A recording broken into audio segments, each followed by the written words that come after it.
So, welcome to the SMB show, the number one place to find what's going on in the space. Today, we have a guest joining us. Our guest is Sam Corlett. Sam's in the HVAC sector, so interesting talking to Sam a bit about what's going on in the sector, especially with the changes in energy, we'll put it that way. So, welcome, Sam. Thank you very much, Dave. It's good to see you. Yeah, you too. I think a good place to start would be just to tell us a bit about you and your business, and where you're currently at. Business is AKS Air Conditioning. We've been established for about 34 years. So it was founded by my parents. My dad sort of started it, man in a van type of thing. There were local installs in the local area. Grew it over the years, got to a decent sort of numbers, decent level, operate nationally, had a few good big national retail contracts. Where I came into it, when I was in school, summer holidays, I'd work for 4 or 5 weeks of the summer holidays, try and get my money and then go on holiday for a week or two. So yeah, I've been involved in the business probably since about 2005. Part-time to begin with, obviously, as I was in school. Came on full-time about 2008. So after college, came on board, did my apprenticeship, did 9 or 10 years in the business as an engineer. And then I moved over to Dubai for 4 or 5 years before then moving back to the UK. During COVID, and obviously times were a little bit difficult. And worked for about 18 months, then I actually acquired the business from my parents. So that's a sort of rundown of the company in a nutshell over a 34-year period. Wow, that's insane. Yeah. So basically, there's a lot of business owners out there right now with children that most of them, we see it every day, they don't want to take over the family business. And I think that a lot of them, if I'm honest, are probably going to regret it because I get the sort of going out, starting your own thing, and there's a lot of shiny things on social media with drop shipping, trading, and all the other things. But to not continue a family business, I feel that's already established, already making money, already profitable. You understand it because you have your parents there as well to guide you through it and some of the challenges they faced. I think it is amazing that you're continuing that first and foremost. You must have seen a lot of changes in the sector since you started your apprenticeship. It must have changed drastically. Yeah, absolutely. Even like the refrigerant gases, they're constantly changing, becoming more efficient. Some of them are completely obsolete and illegal. That when I was on the engineer, when I was on the tools that you were using, and a lot different to how it was in Dubai as well. In Dubai, I didn't work directly in aircon, but I worked in fit out and maintenance. So we were involved in air conditioning. So the rules and regulations are a little bit different over there. Well, they were when I was there. So yeah, constantly changing, constantly developing, constantly becoming more efficient and green. And it's part of the business is trying to keep on top of that, obviously, keep on top of the curve, keeping up with compliance and regulations. So yeah, that's just one element of the business. Yeah, and so going through that transition, going into the ownership and taking over the business, obviously spending a couple of decades in it helps you pretty much understand everything that's going on and you doing it yourself as well. What's some of the challenges you faced or any constraints you've run into since you've taken over as the owner? Yeah, well, just before that, not the reason I went to Dubai, but when I was in Dubai, I had a good sort of senior role in a fit out company. And that was a really good sort of stepping stone to allow me to have a lot more confidence coming into an ownership role. So when I came in, I definitely didn't know what I was walking into, and it was a lot different than I was expecting, a lot harder. But having that period in Dubai definitely allowed me to gain a little bit of experience. But yeah, some of the challenges that we've came across, like I said, when I came back, it was in the middle of COVID. And unfortunately, we were predominantly not in healthcare. So a lot of the contracts and clients that we worked with was retail, which are obviously closed down. So that was the first lesson. We were sort of very concentrated in certain sectors, so we've tried to sort of broaden the industries that we work within.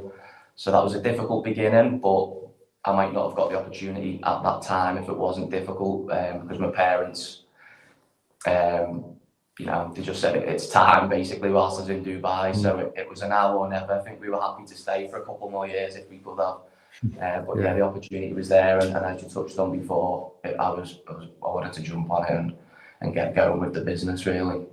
Yeah, and you mentioned there's some of the concentration around the clients that you had. Do you still have like recurring contracted revenue for the ongoing maintenance as well?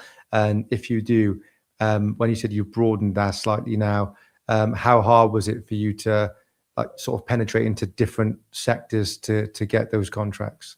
Yeah, so the maintenance division is a big part of our business. It's something that we've always had for obvious reasons. Having these maintenance contracts is great, recurring revenue, a bit of security, allows us to build the business, knowing that we've got this recurring income. We're still quite heavy in a retail sector. In all honesty, we're still trying to explore different sectors to get in there with.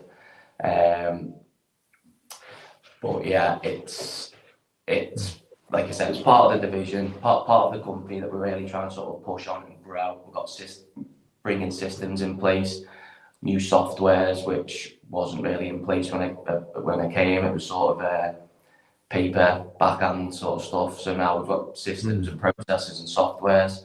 So it's allowing us to bring in more customers, more clients with the staff that we've got. And when you're looking at, say, installation versus maintenance, what would you say like revenue split percentages? Are you doing a lot more maintenance to installation, or is it quite evenly split?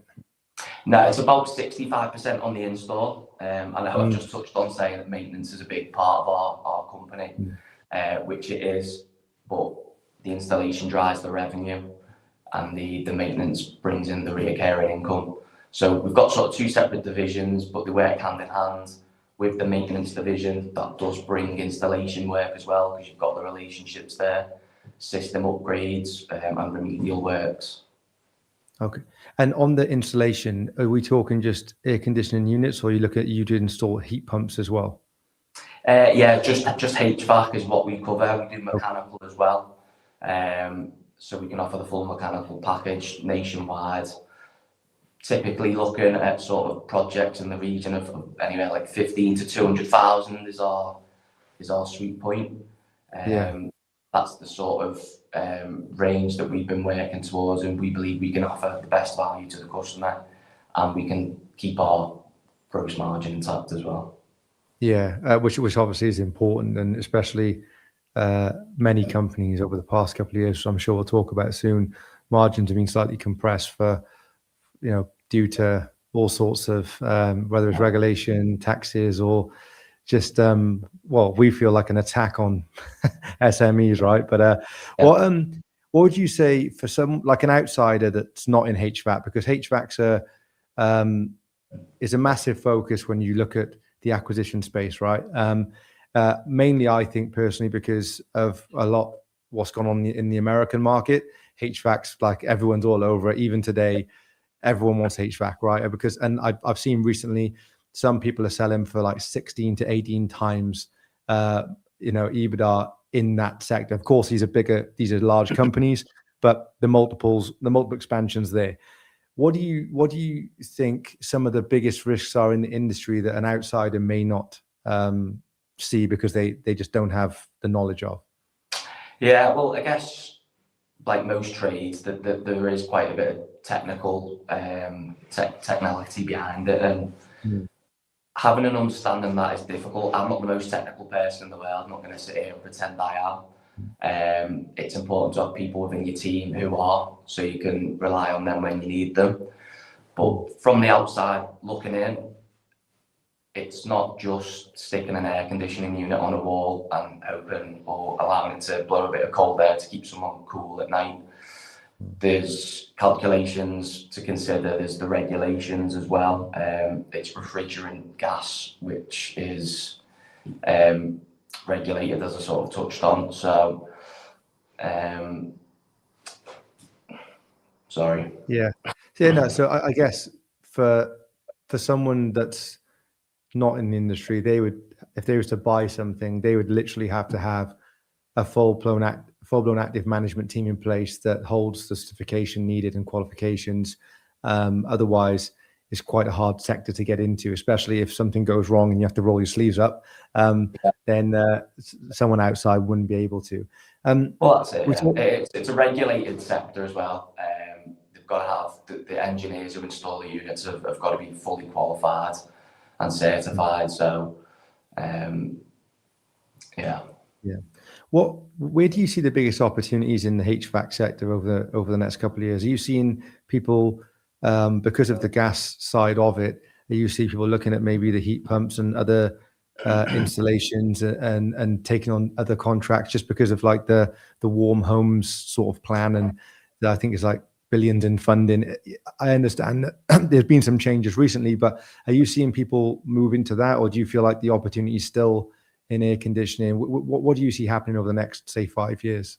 Yeah, I definitely see an increase in the domestic residential sector. I mean, don't quote me on this, but I read a stat a few months ago where I think only 2 to 4% of homes in the UK actually have air conditioning. Oh, wow. So, yeah, and when it compared to somewhere like Scandinavia, where I know they use it for heating as well, it was like 60-70%. I think just across Europe in general, it's a much higher number. So I do believe that the domestic sector will have a really big increase in the air conditioning installations. That's something we're focusing on as well. It's something that I've been looking at on the social media side of things. They're not flooded with Instagram accounts, with Facebook accounts. Obviously there are some there, but it's not a saturated market for that. So that's something we've been looking towards, especially as summer's approaching. So yeah, I think residential, even though it's not going to drive the huge numbers, the big commercial projects, I think the demand will definitely be there. Do you think there's like a lack of education on the residential side to aircon? Because I feel like the average person, for instance, because we've had air conditioning installed in some of our sites, I understand there's a heating side of it too, right? But before that happened, most people think of air conditioners if they go on holiday and they put the aircon on and it blows out cold air. So I think that the average person, residential, I don't know, somebody may not understand. Do you think there's a lack of education, or do you just think that the demand hasn't? 100%, and that's part of my role within the business, is to educate people as well. I actually did a survey, a poll online about sort of 6-9 months ago. I think only about 40 people took part in it, but about 10 of them didn't realise that it actually did heating as well as cooling. So you can imagine that rolling out sort of, throughout the country, and I'm sure a lot of people aren't aware of that. And part of my role is to educate people and sort of push that message across. What's the differences in cost for instance, for a residential home? I know it's hard because it depends on the size of the home, but let's say an average 3-bed up north or in Wales or whatever, terraced house, for them to install an air conditioning unit to work with both cold air and heating as well. What's the cost differences compared to a normal boiler? And then, so the heat pumps, I don't know, much my opinion, I think they're awful. I think that if you go, if you live in Scotland or you live in somewhere very cold, I just don't feel the heat pumps are going to do what they think. So if you were to look at the three, what's the cost difference, would you say? Hard to comment on what the cost of the boilers are.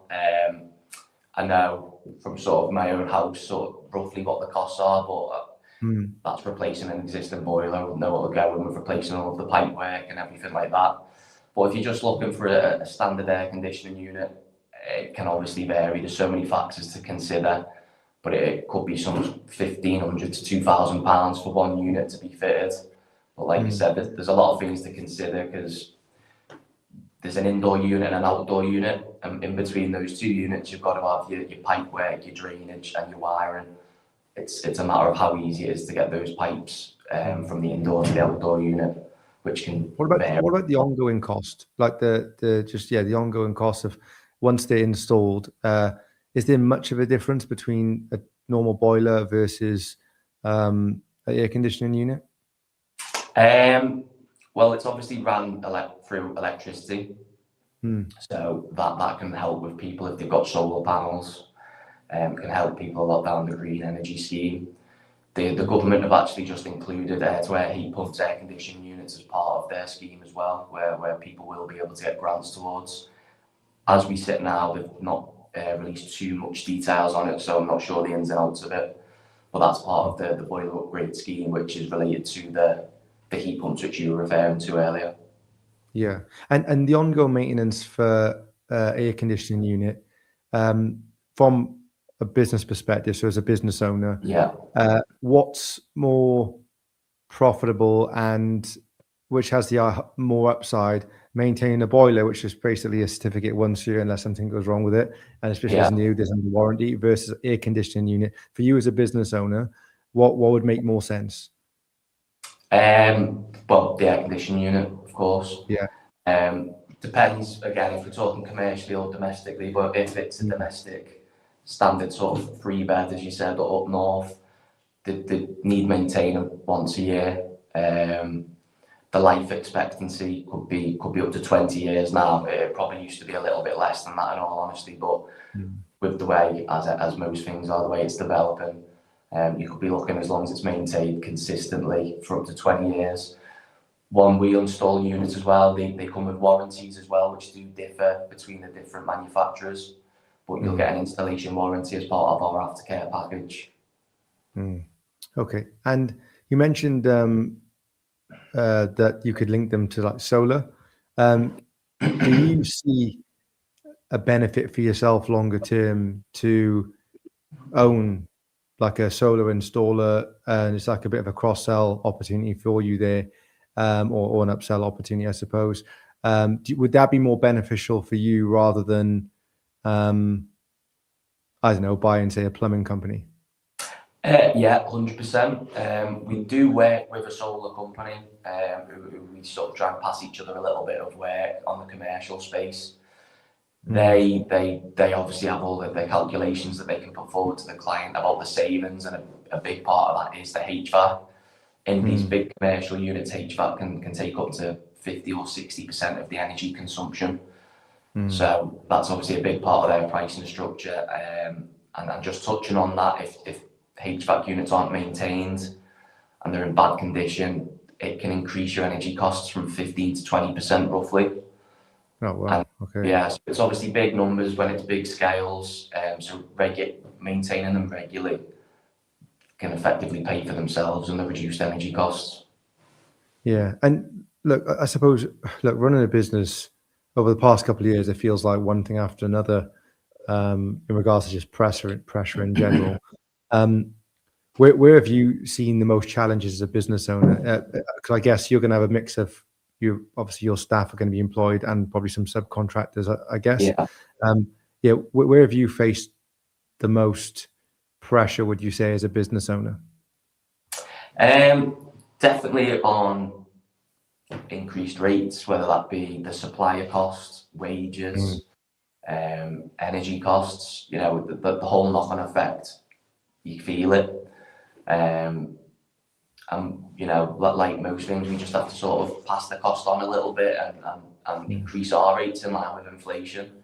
It's the only sustainable way that we can operate, really. We try and keep it to a realistic and minimal number, but you have to sort of be aligned with it, otherwise you're not going to be turning the lights on the next year. Being in the commercial space, I guess, some of your, say, competitors are going to be much larger entities, right? Which, when you're trying to compete for work against those, a lot of them can go into like bigger projects and they can lose money because they'll make some money elsewhere. So it does become quite difficult to price yourself in a, where you can keep the lights on. Have you seen any struggle on that side of things, or do you feel that, I guess, that the reputation helps, I suppose, but going into new to new tenders, do you ever see any difficulty on that side? Yeah, no, absolutely. There is a bit of a race to the bottom going on. we probably had about 12 to 18 months where we were tendering for a lot of work, and I really didn't notice it was a race to the bottom. We sort of went down a bit of a different avenue, focused a little bit more on trying to build relationships direct with customers, networking. That has definitely improved in the last 6 months. We're not doing these big tenders anymore. It was very time consuming, the margin wasn't there, and like I said, it sort of was a bit of a race to the bottom. So we've gone down a different route, like I said, trying to sort of focus on client relationships, networking, which we've seen improvements for over the last sort of 6 months. Yeah, I think this is the frustrating part, I think, for like small business owners is, I remember someone who they bought an electrical wholesaler, and when it came to electrical cable, it was impossible for them to compete with Screwfix. There's an independent wholesaler, because Screwfix sell their cable cheaper than they can buy it for, because they get like a reimbursement at the end of the year. So they're like, how are we meant to compete, right? And look, I get it. If you buy stuff in volume, there's benefits to that, but it does become hard for small business owners, which I think is sort of forced people that haven't looked previously at like buying another company to get economies of scale. It's kind of like what's needed now, I suppose, for companies for it to be worthwhile. It's with all the pressure and everything, it does become a bit of a challenge. Like, you don't want to be in a race to the bottom going into tenders. And I guess like there's going to be sometimes you'll give up some margin to win some work. But then like, where does that stop, right? You have some people, like, for instance, I was talking to someone that owned a civil engineering company recently, and their biggest client, definitely a huge amount of concentration towards one of the big house builders. And then what happens is the house builder or the client ends up owning you, because all of a sudden they become so resource heavy, margins become squeezed, they become thinner and thinner, and you get to a point where you're basically doing as you're told, and then you can't even get any money out of them. So and the frustrating part of this one was this individual person, which I felt a bit sorry for them. They was doing they're doing over $1 million profit, right? There's a very good business, employed a lot of staff, and they had a bit of a falling out that a few of the shareholders fell out, and one of the shareholders, because they've been doing something they shouldn't, they left immediately, but obviously there's a lot of litigation going on. They ended up spreading a rumor locally and amongst the house builders and clients they had, that they was having cash flow problems, which they wasn't, and said, look, they're going to go bust. All of a sudden, all the house builders just stopped paying, and they did go bust. But they actually weren't in a cash flow problem. But there's only so many months you can go. Working capital is still like, do you let the people go? Do you not? Do you still do the work? Do you not? And it becomes a challenge. And this is the thing, I think, with small businesses. It's just getting big clients. Everyone wants blue chip clients, right? But then the blue chip client is a double-edged sword. It's like, do we get the blue chip client because we now have some big client, amazing, but what's the consequence of having that client? So I don't know if you've faced anything similar, or do you stay away from like the big clients? Yeah, to be fair, we do stay away from them, and we've got a lot of repeat clients. When I said that we moved away from sort of the big tenders and that, I focused a lot more on client relationships.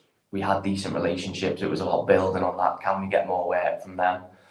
Referrals as well. Pushing on sort of basic things which we already had in-house, and it didn't cost marketing money or anything to sort of go out there and try and get these new clients. So I was quite surprised that we actually had stuff within the company where we could increase our sales. And the referrals has been a great one. And as you touched on before, sometimes you may have to drop the margin a little bit on the first job with a new client, hoping that you can build that relationship, build the trust, you can see what work you can produce, and then you can obviously get more repeat work from that client. Yeah, and I think that what I think a lot of people I think forget really is that there's a cost to grow, right? I think that some people there's, like, for instance, if you were to speak to a business owner that's selling their company today, and they get a lot of demand, a lot of them just seem to think, they're like, well, you could double the revenue easily if you wanted to. We turn down work. But obviously it's easier said than done. Like there's a cost to grow. Like you have to maybe employ more people. Maybe you have to depend on the business itself. There may be an increase in inventory, increase in tools, machinery, whatever it may be, depending on what sector you're in. But I think that you seem to be doing a very good job growing sustainably, where you're making the most of what's there and available now, growing quite lean. And I think that's and also diversifying the risk of the clients as well. I think that's really important and key, because you, as you know yourself better than anyone being in the business that you're in, it's very easy to chase the shiny objects and the big clients and chase the revenue. And, you know, I think I've that done, by the way. I yeah. have tried Oh, everyone that. has. Everyone has, mate. You know, Yeah. and look, not all revenue is good revenue, right? Like, and I think that every so often you do have to audit the revenue, audit your clients, and be like, you may have top 5 clients. One of them may be giving you, a decent amount of revenue, also probably your biggest risk, but they may be maybe getting the least amount of margin out of them, but they're taking up most of the resource and the time. And then you sometimes go think, well, is it better me putting all this time and effort into this customer, or do I just try and go and find another 2 that give me better margin, really? And it is a hard thing to do, because you got to keep the lights on, right? But I think it's one of those things you just sort of tick over, and you get scared to make decisions because you're in it, and it consumes you every single day. So it's definitely something that I think is an entrepreneur's curse, if anything. How do you? I talked earlier on about some of the pressures that business owners have faced, especially over the past couple of years. How do you personally feel about the current macro environment, the taxed environment, obviously rates, the cost of capital? Not saying that you need to take on debt to grow or whatever, but access to capital at the moment, the cost of capital is slightly higher, so you have to take more into consideration if you were to do that. What's your thoughts at the moment from what you're seeing as a business owner and what you're reading in the news and some of the various different types of policy changes? Yeah, well, it's obviously an interesting time in the UK. Not going to go into too much sort of politics, in all honesty, but it's difficult. It does seem like they don't want to help entrepreneurs or businesses. But with that, I guess there is opportunity, because everyone's in the same situation. So got to find ways around it. And yeah, that's it on that, in all honesty. No, I totally agree. Like at the end of the day, we can only work with what's in front of us, right? Yeah. It is what it is. It is frustrating that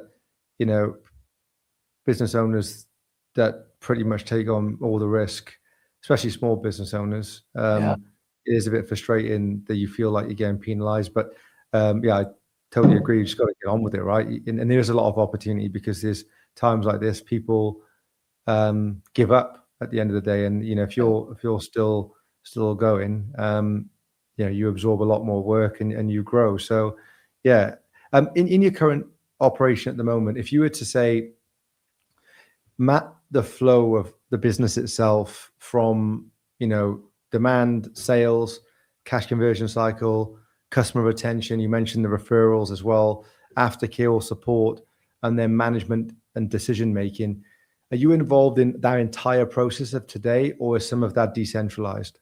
Yeah, so I am a little bit too heavy for my own liking in day-to-day operations. Definitely something that I'm working towards, getting a proper management structure in place. But yeah, I'm pretty much involved in the full flow at the minute, from initial inquiry, pricing, project management. I'm not doing everything on my own. We've got a good team here, don't get me wrong. We've got 10 staff here that are amazing. But I am a little bit too involved with everything where I'd like to be. I'd like to sort of come away, focus on the actual running a business a little bit more, building on client relationships, and just trying to grow the company both organically and through acquisitions. Yeah. And the only reason I ask is because I mentioned what you thought about the current environment, and obviously you've got the right attitude for that. But do you feel that if there was slightly more, if the government was a little bit more supportive towards small businesses, do you think business owners are then more likely to reinvest in talent where they can decentralize management, which makes it easier to work on growing the business, which of course then creates more jobs, increases productivity, spends more time. You can spend more time overseeing, as you just mentioned, and dealing with actual operational constraints that business owners face. If you could focus more on, utilization percentage of, engineers or some of your workforce, the cycle times, rework rates, backlogs, and just making sure the business is collecting the right data, so you have visibility, you understand what's going on, what you're working on, and you get to work on what the business needs you to work on to grow.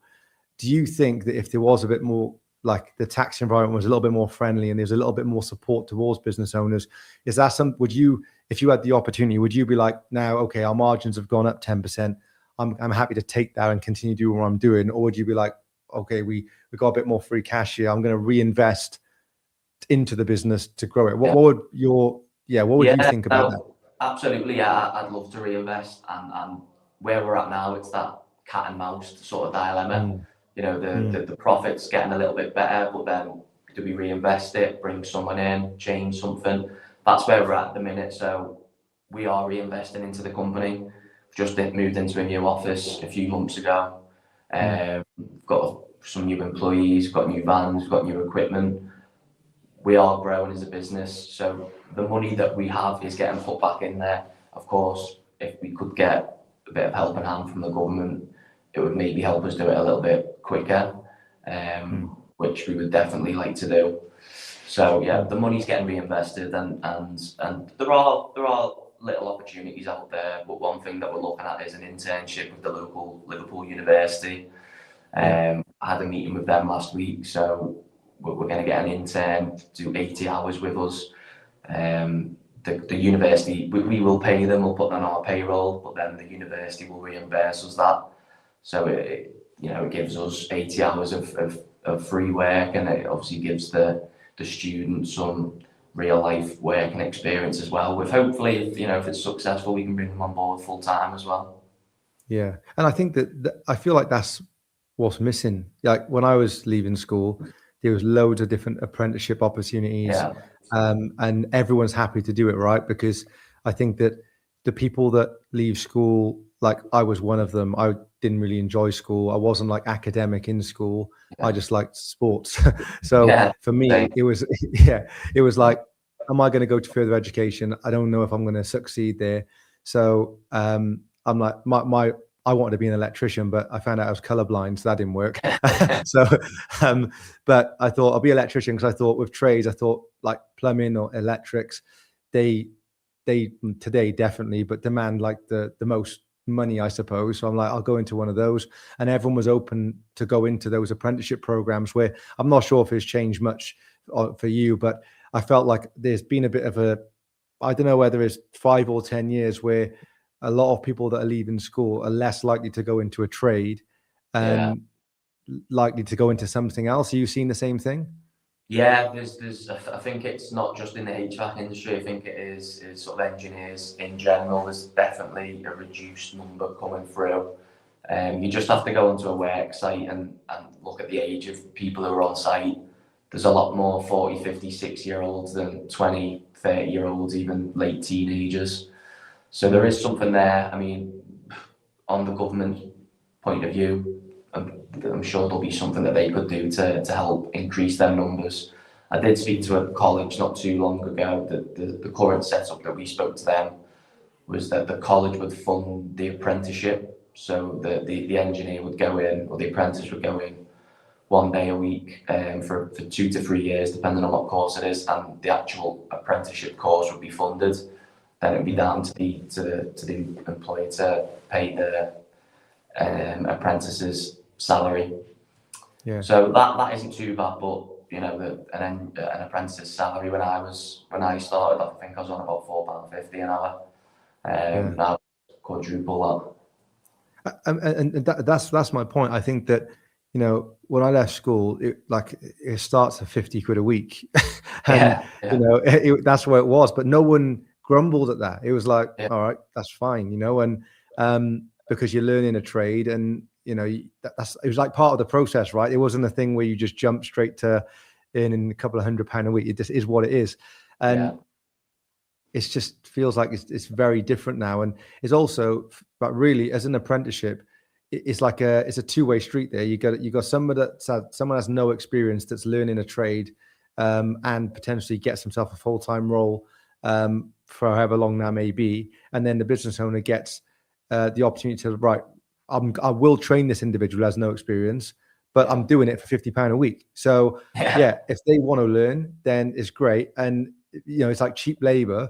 And however, people in this day and age, God knows how people look at that because they don't like that. But the truth is, that's what allowed us to be very productive back then. Like I spoke to someone earlier today, and the UK productivity is one of the lowest out of the G7 countries. This is crazy. This is the UK. Like it baffles me. I'm like, all we can do in that situation is look back at where we went wrong.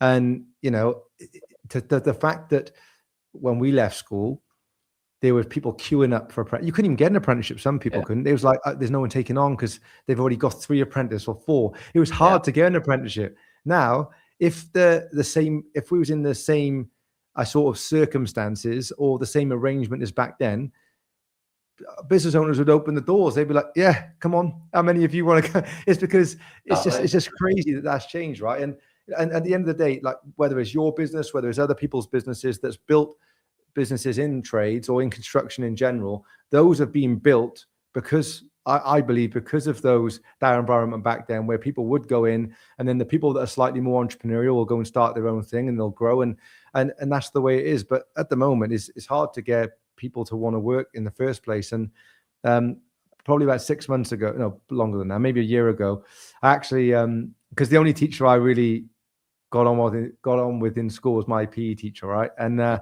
he's now deputy head, and I still had him on Facebook. And I went in, he asked me to go in and speak to the year 6s. And I remember just before I spoke, the head of year came in and was almost like forcing everyone to fill out college forms. There's like, everyone's got to fill out a college form. Like there's some of you that still haven't done it. And it was really forceful. And like, look, if you don't know what you're doing, you may as well go and learn something, right? If you don't know what you want to do, I get that. But when I asked everyone, I was like, what do people know what they want to do? You're going to go into further education. And if you are, do you know what you want to be? Most of the people didn't know what they want to be, but they was going to do it anyway, because that's what they're taught, which look, I have no issue with, because like I said, you should learn something, right? And then when I said, anyone want to run your own business, there was like 3 people, which I was actually quite surprised about because of like social media and glamorizing the whole entrepreneurship type thing. But then what baffled me was, then I said to them, I said, okay, the third one I'm going to ask, because there's a lot of you still put your hands up. How many of you want to do something on social media? And all of a sudden, everyone's hand went up.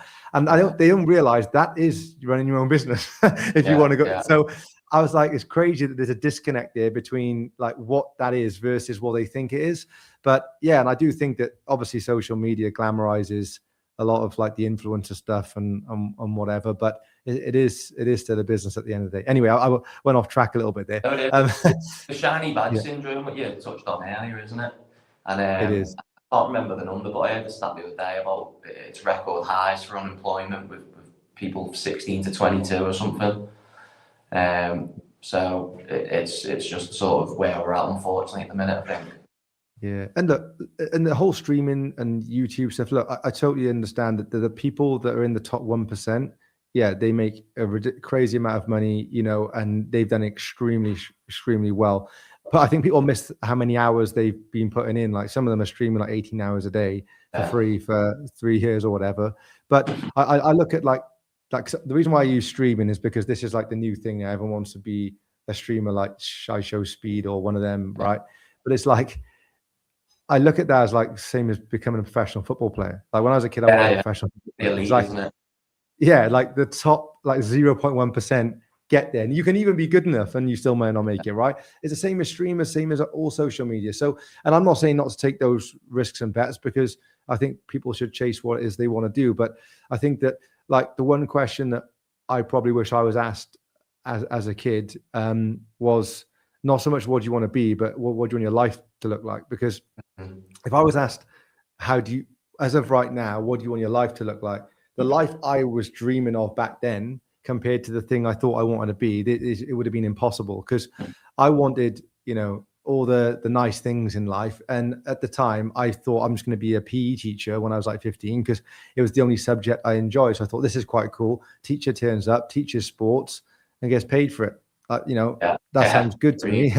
Yeah. But obviously that salary would never have got me what I wanted at the time. So it was a complete disconnect. So I think that's the thing people miss too. And like the time horizon on things, yourself as a business owner, right?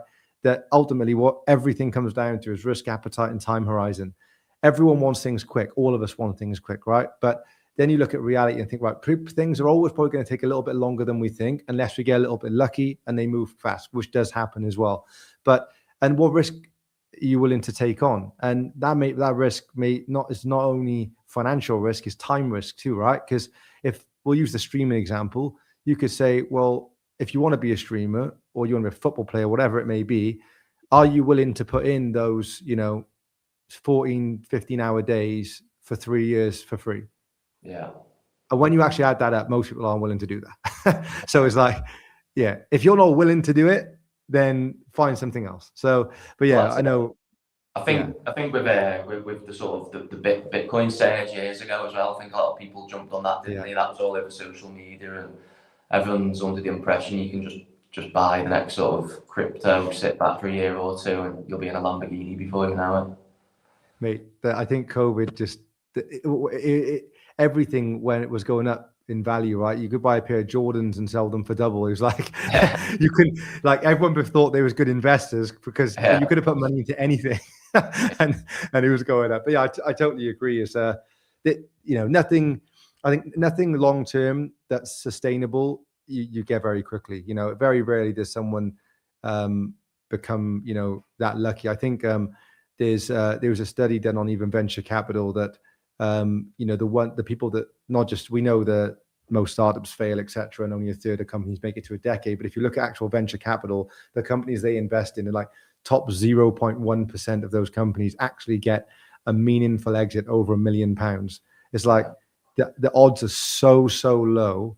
It's like, that's why they obviously invest in like 20 or 30 companies and hope one does well. But I think when you actually work backwards on everything in life, you start to realize, right, do I want to put my time into something that the probability is much higher, or do I want to take the risk? And it's up to the person, right? But I'm more, especially with yourself, us having children, I think you start to realize you want to take more risks that the probability is a lot higher, rather than if you didn't have children, right? Things change. Yeah, no, absolutely, yeah.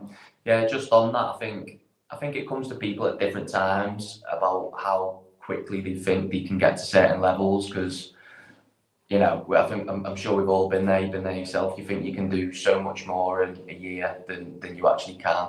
But there's that old saying, you can actually do a lot more in 5 years than you think. Short-term goals and targets are obviously great, as long as they're realistic. But you need to build stuff over a period of time and ensure it's sustainable.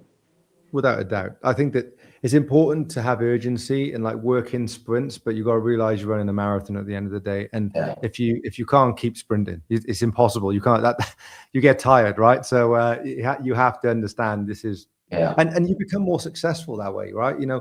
I always used to say, especially COVID times, I remember like the emergence of like social media. Everyone was on social media. Like, to be honest, that's when I went on social media. I never really had like an online presence before then. And so I was trying to work it out, and I was looking at a lot of people, everyone was on there. And all I kept thinking was, because everyone was like pushing something different, I thought, I wonder how many people will still be here in 5 years. Yeah. Because most people aren't willing to take that time horizon and or that long-term outlook.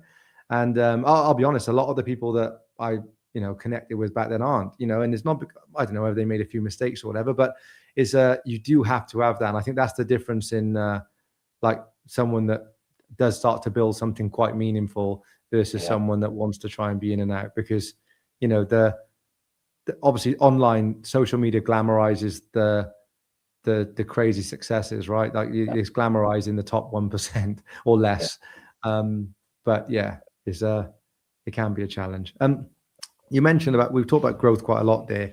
In your business that you have right now, and being in it for so long and now being passed on to the next generation, if you was to just continue doing what you're doing, and you said you're growing and you're reinvesting, how long would it normally take you to, say, double the revenue in your business if you just run it organically?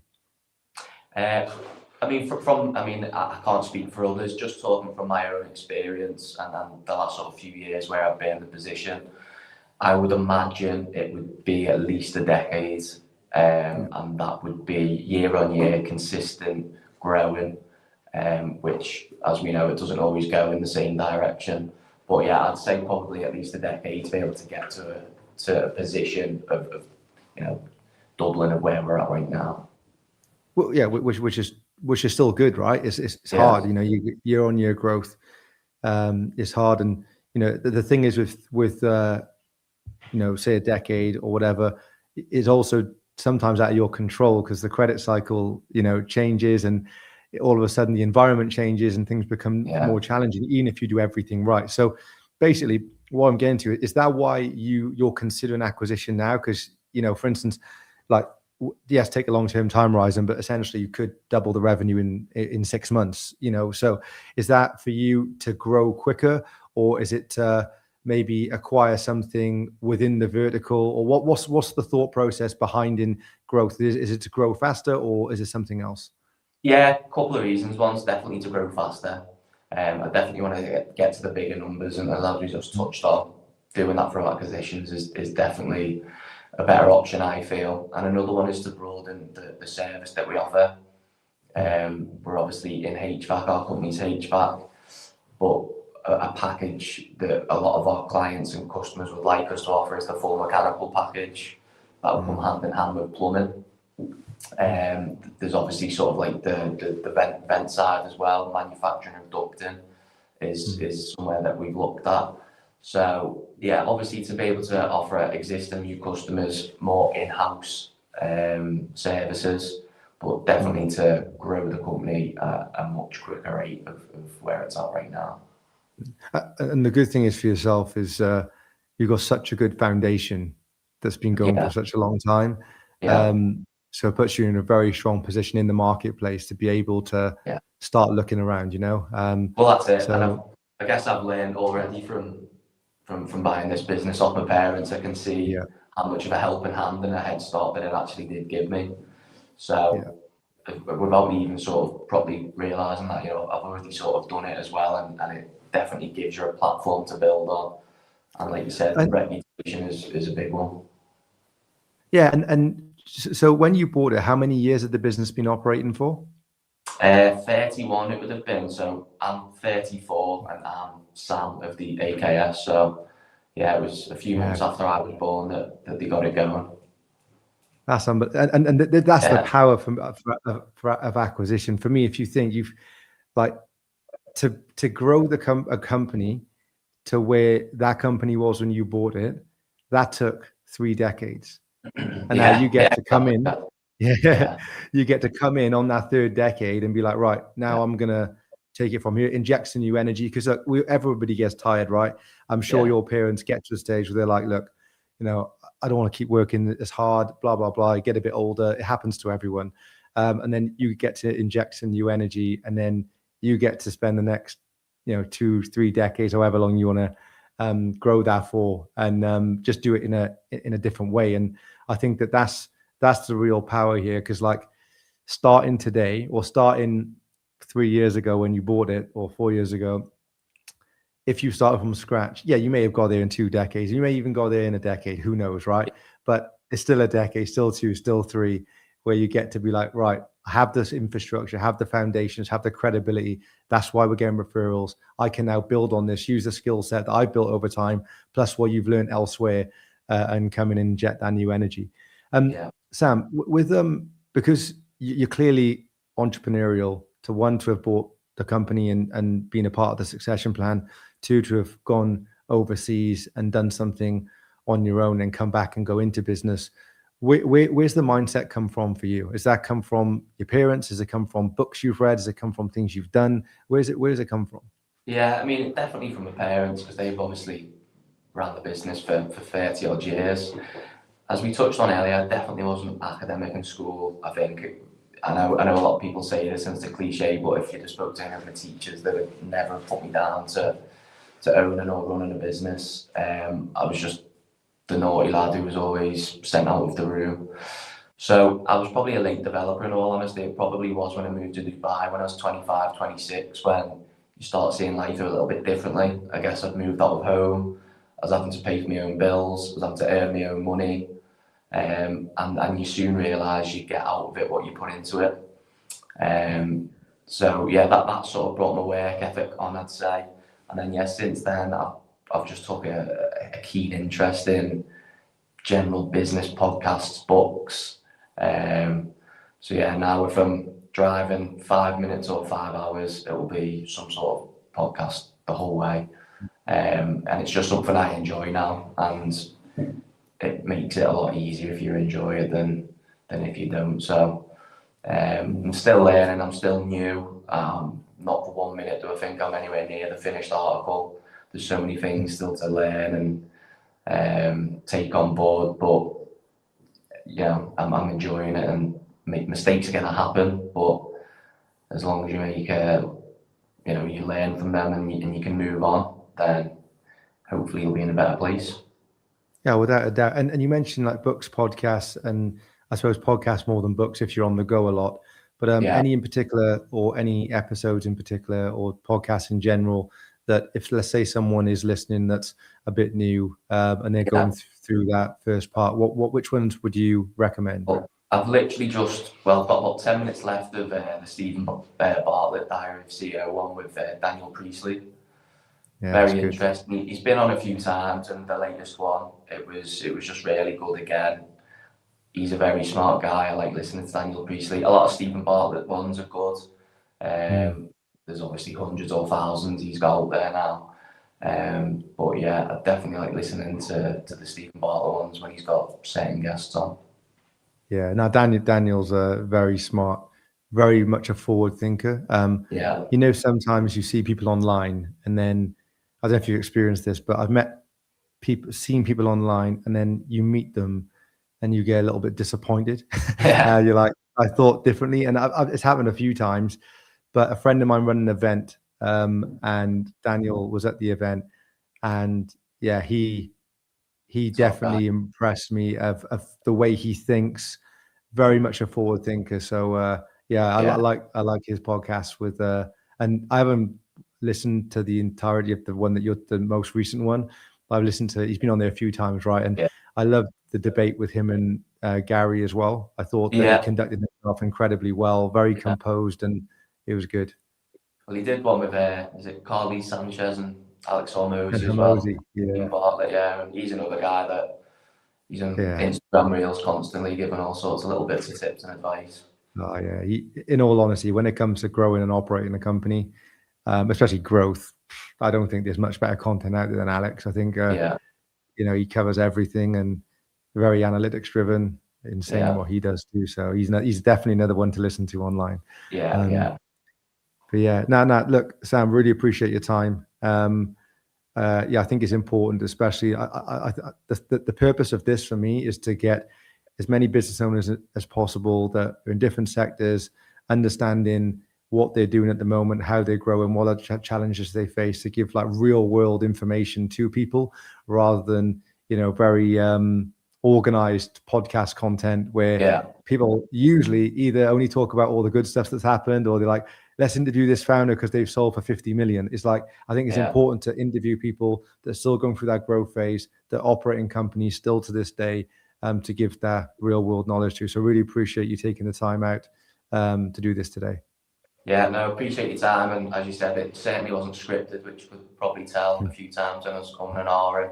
I was just trying to keep it real and give my honest opinions on stuff. So thank you for the time. Thank you, Sam. Appreciate it. Cheers. Right, I'm just going to end it, mate.